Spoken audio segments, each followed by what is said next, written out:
आणि आज आपल्या समोर मी ललितलेख सादर करणार आहे। लेखाचं नाव आहे सुखनोंद वही। तेव्हा ऐकूया स्वरचित ललितलेख सुखनोंद वही। आपण सगळेच नेहमी आनंदी राहण्यासाठी प्रयत्न करत असतो। काहींना आनंदी राहण्याचा जणू फॉर्म्युलाच पाठ असतो।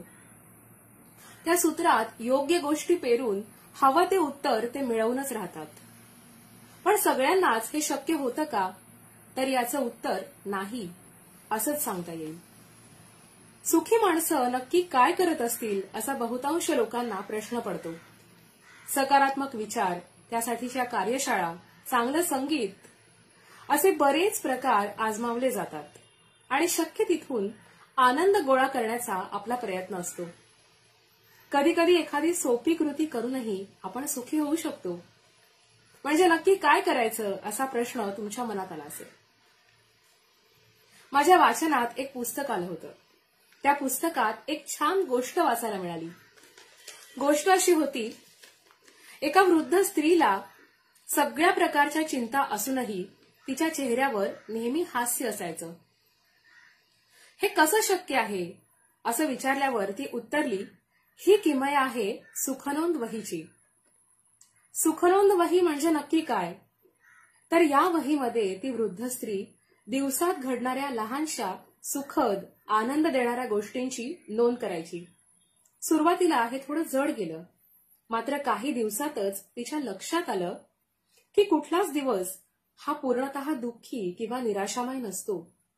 एखादी लहानशी का होईना पण चांगली गोष्ट घडत असतेच।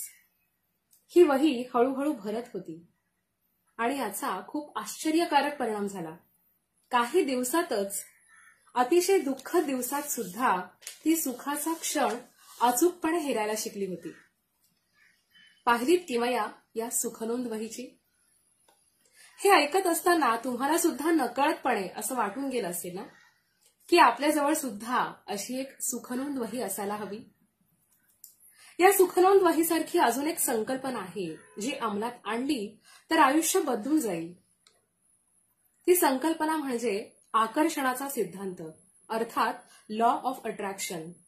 द सिक्रेट या नावाने युट्यूबवर एक व्हिडिओ आहे ज्यात याविषयी उदाहरणासहित खूप छान सांगितलंय।